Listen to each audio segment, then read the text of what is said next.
Assalamualaikum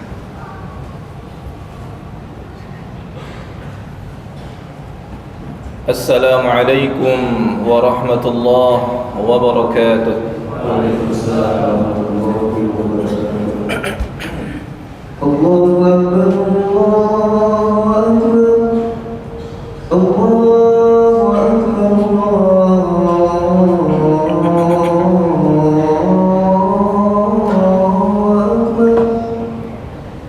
Asyhadu an la ilaha illallah. Asyhadu an la ilaha illallah.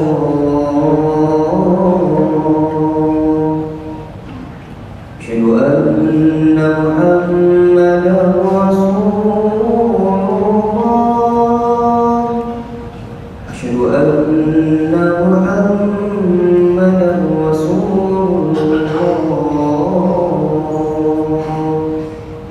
Hayya 'alas shalah, hayya 'alas shalah,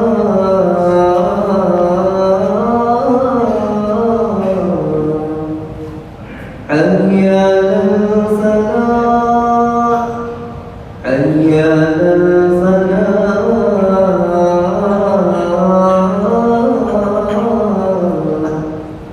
Allahu Akbar, Allahu Akbar. La ilaha illallah.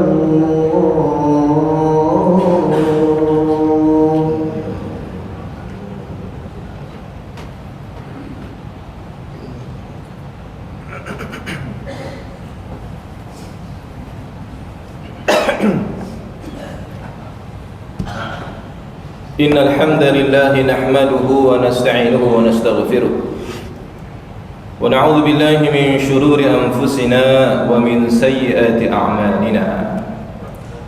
Man yahdihillahu fala mudilla lahu wa man yudlil fala hadiya lahu.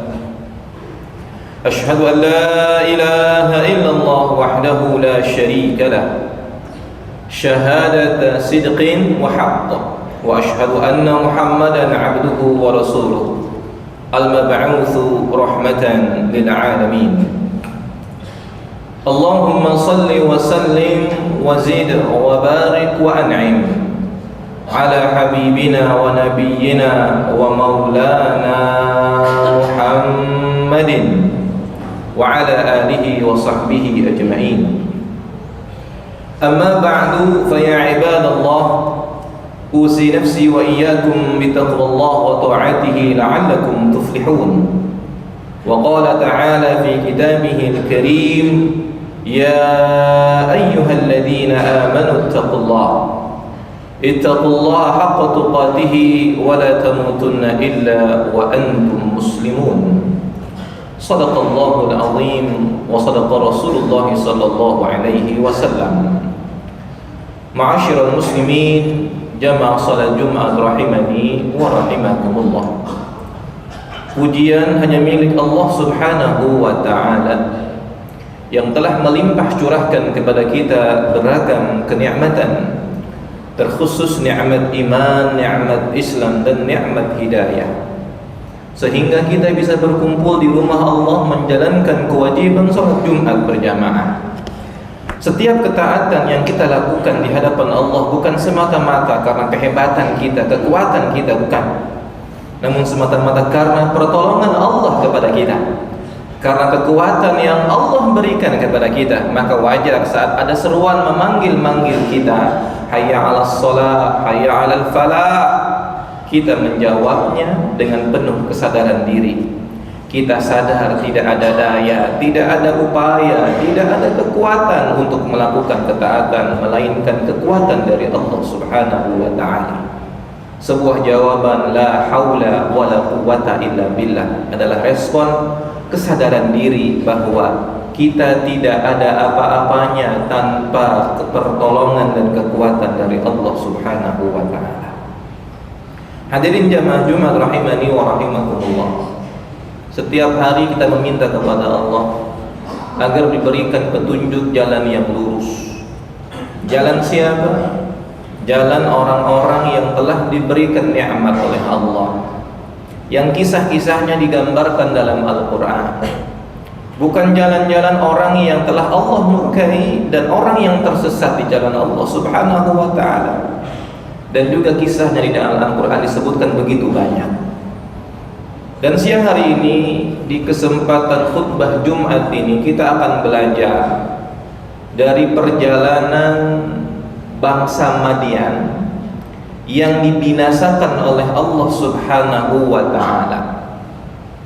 Sebuah bangsa yang saat ini terletak 170 km dari Tabuk, Arab Saudi, jemaah sekalian, yang sudah dihancurkan oleh Allah Subhanahu wa ta'ala. Mereka bangsa yang makmur, bangsa yang sejahtera, hidupnya baik-baik saja, hidupnya begitu banyak kelebihan yang mereka miliki. Namun sayangnya, di tengah-tengah kelebihan yang Allah berikan, kemakmuran yang Allah berikan kepada mereka, terjadi 3 penyimpangan dalam kehidupan mereka.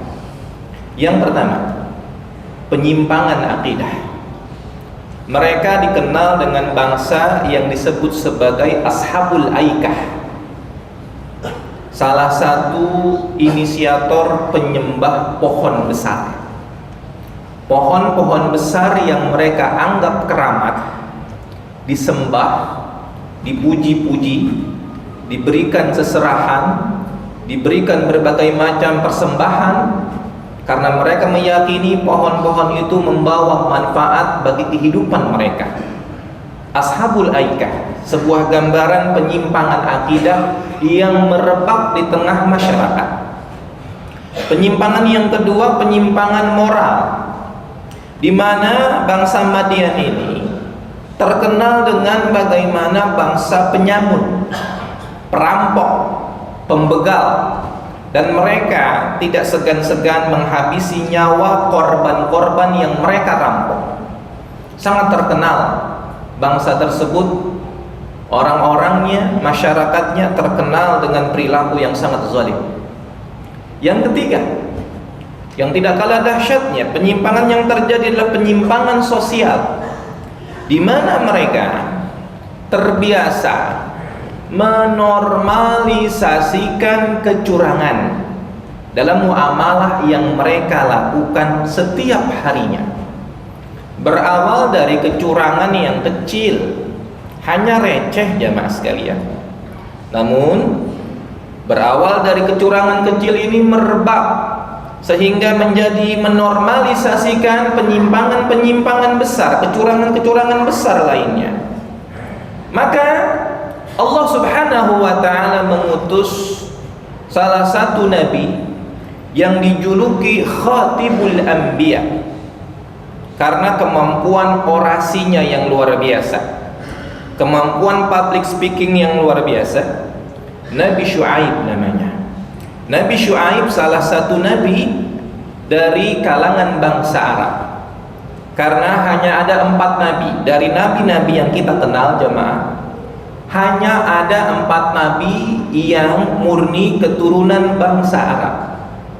Pertama Nabi Saleh, Nabi Hud alaihi salam, Nabi Syuaib alaihi salam, dan Nabi Muhammad sallallahu alaihi wasallam. Mayoritas nabi-nabi adalah keturunan dari Bani Israel. Jemaah sekalian, Nabi Syuaib ini bertugas untuk meluruskan 3 penyimpangan ini.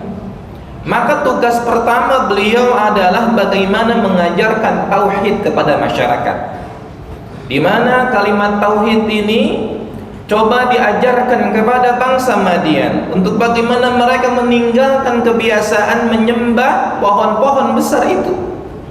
Dan yang kedua jemaah sekalian, Nabi Syuaib alaihi salam diberikan tugas untuk meluruskan penyimpangan moral dan penyimpangan sosial.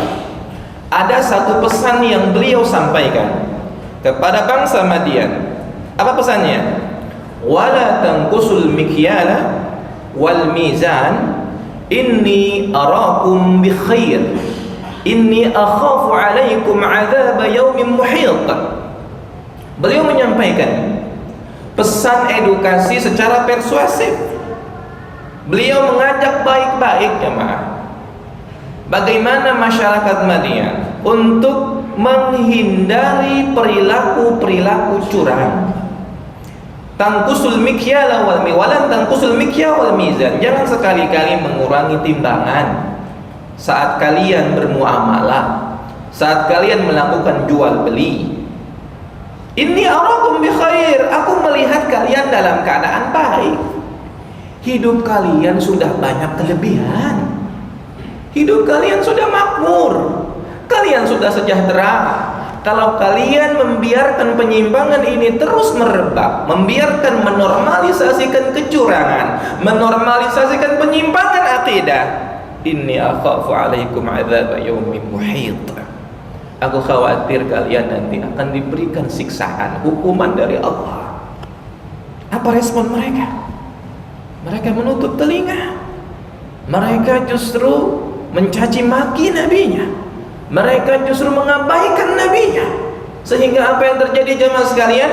Kita mengetahui akhir cerita mereka, dan kita berlindung kepada Allah. Ghairil maghdubi alaihim waladdallin. Jangan sampai kehidupan kita seperti orang-orang yang dimurkai dan tersesat, seperti bangsa Madian yang dibinasakan oleh Allah karena menormalisasikan penyimpangan. Jemaah sekalian rahimani wa rahimakumullah. Tentunya permintaan ini jamaah bukan hanya kepentingan kita pribadi. Kita juga ingin negeri kita agar tidak menjadi negeri yang dimurkai oleh Allah, negeri yang tersesat, negeri yang membiarkan penyimpangan sebagaimana bangsa Madian. Kita tidak mau negeri kita seperti bangsa Madian yang pada akhirnya dicabut berkahnya oleh Allah, dicabut khairnya, kebaikan-kebaikannya oleh Allah Subhanahu wa taala karena menormalisasikan berbagai macam penyimpangan. Di antaranya menormalisasikan kecurangan jemaah sekalian. Semua bermula dari membiarkan kecurangan yang taraf kecil. Bahkan mulai dari pendidikan dasar jemaah sekalian.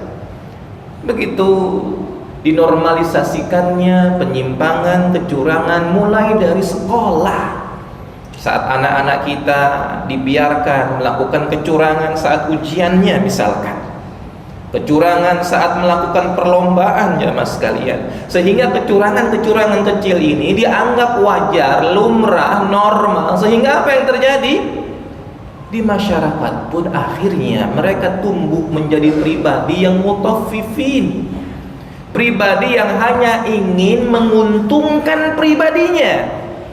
Dalam surat Al-Mutaffifin disebutkan jemaah, alladzina idza talu 'alan nas yastawfun wa idza kaluhum aw wazanuhum yukhsirun. Orang yang egois jemaah.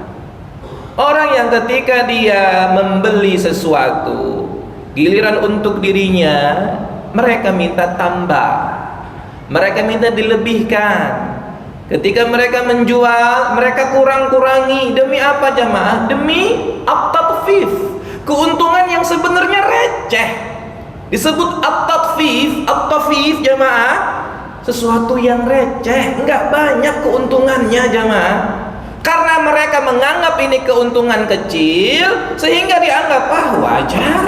Tidak banyak yang saya ambil, tidak banyak yang saya kurangi, tidak banyak yang saya curangi. Mereka enggak sadar liyaumin azim yauma yaqumun nasu lirabbil alamin. Kelak di hari yang agung itu Allah akan menghisap mereka dengan detail.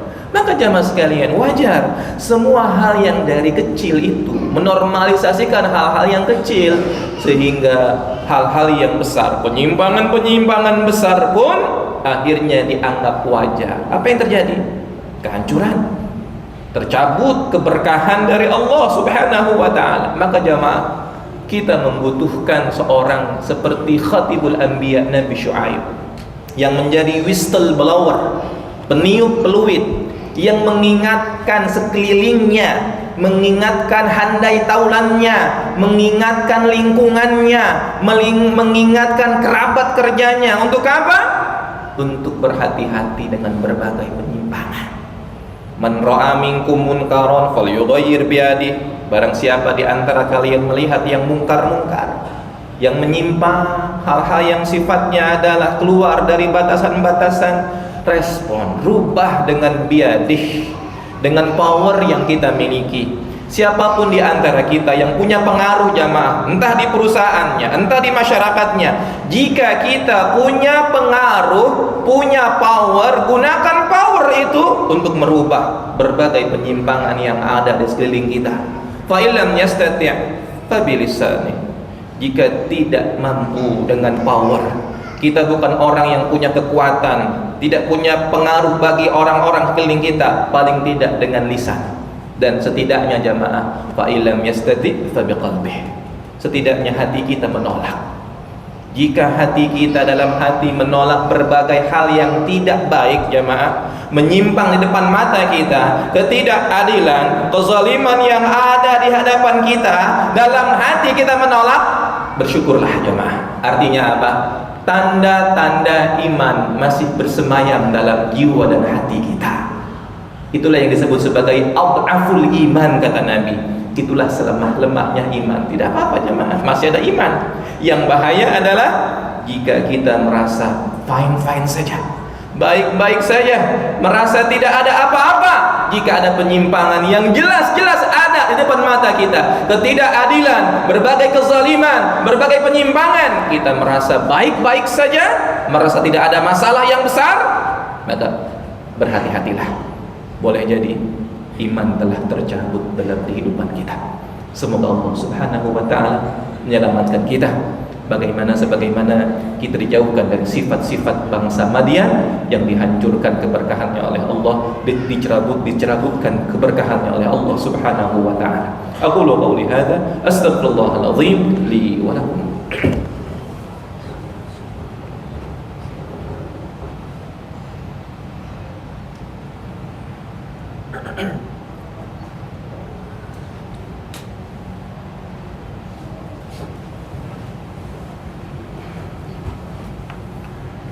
Alhamdulillahilladzi ghafiri dhanbi wa qabili tawbi syadidil iqabi bi tawli la ilaha illa huwa ilaihil masir. Allahumma salli wa sallim wa zid wa barik wa an'im ala habibina wa nabiyyina wa maulana Muhammadin wa ala alihi wa sahbihi ajma'in. Amma ba'du, fa ya ibadallah ittaqullah wa tanzur nafsum ma qaddamat lighad wattaqullah innallaha khabirum bima ta'malun. Shadaqallahul azim wa sadaqa Rasulullah sallallahu alaihi wasallam. Jamaah sekalian, dua surat dalam Al-Qur'an yang diawali dengan wailun, dengan ancaman kecelakaan. Wailun lil mutaffifin dan wailun likulli humazatil lumazah. Keduanya adalah surat yang menunjukkan dosa yang berkaitan dengan kezaliman terhadap manusia yang lainnya, hablum minan nas. Maka jamaah sekalian, berhati-hatilah dengan hubungan muamalah kita. Mengapa? Karena ancamannya wailun. Maka wajar Imam Sufyan Ats-Tsauri beliau menyampaikan pesan, in laqitallaha bi 70 dzamban fima bainaka wa bainallah ahwanu 'alaik. Jika kalian meninggal dunia menghadap Allah membawa 70 dosa antara kalian dengan Allah, itu lebih ringan resikonya. Kenapa? Peluang dimaafkan oleh Allah lebih besar dibandingkan jika kalian meninggal dunia hanya membawa satu dosa antara kita dengan manusia yang lainnya. Bayangkan jamaah, satu dosa saja banyak membuat orang bangkrut di hadapan Allah, yang disebut muflis. Dia banyak bawa pahala sholat namun dituntut oleh orang yang pernah dia zalimin, yang dia curangi, sehingga pahalanya dibinasakan oleh Allah. Bayangkan jika satu yang dicurangi begitu memberatkan dia, bagaimana jika 1000? Bagaimana jika ribuan orang, bahkan jutaan rakyat yang dicurangi, jutaan rakyat yang dizalimi jamaah sekalian? Maka lebih berat hisabnya di hadapan Allah Subhanahu wa ta'ala. Maka kita semua berlindung kepada Allah. Kita meminta kepada Allah, Allahumma hasibna hisaban yasira. Semoga Allah menghisab kita dengan hisab yang ringan di sisi Allah Subhanahu wa ta'ala. A'udzubillahi minasyaitonir rajim. Innallaha wa malaikatahu yusholluna 'alan nabi ya ayyuhalladzina amanu shallu 'alaihi wa sallimu taslima. Allahumma shalli 'ala sayyidina Muhammadin wa 'ala alihi wa sahbihi ajma'in. Allahumma ighfir lil mu'minina wal mu'minat والمسلمين والمسلمات الأحياء منهم والأموات إنك سميع قريب مجيب الدعوات يا قاضي الحاجات اللهم أعز الإسلام والمسلمين وأذل الشرك والمشركين ودمر أعداءك أعداء الدين وانصر إخواننا المسلمين والمجاهدين والمستضعفين في كل مكان وكل زمان اللهم انصرهم نصرا عزيزا برحمتك يا أرحم الراحمين ربنا تقبل منا إنك أنت السميع العليم وتب علينا إنك أنت التواب الرحيم ربنا آتنا في الدنيا حسنة وفي الآخرة حسنة وقنا عذاب النار عباد الله إن الله يأمر بالعدل والإحسان وإيتاء ذي القربى وينهى عن الفحشاء والمنكر والبغي يعظكم لعلكم تذكرون ولذكر الله أكبر أقم الصلاة الله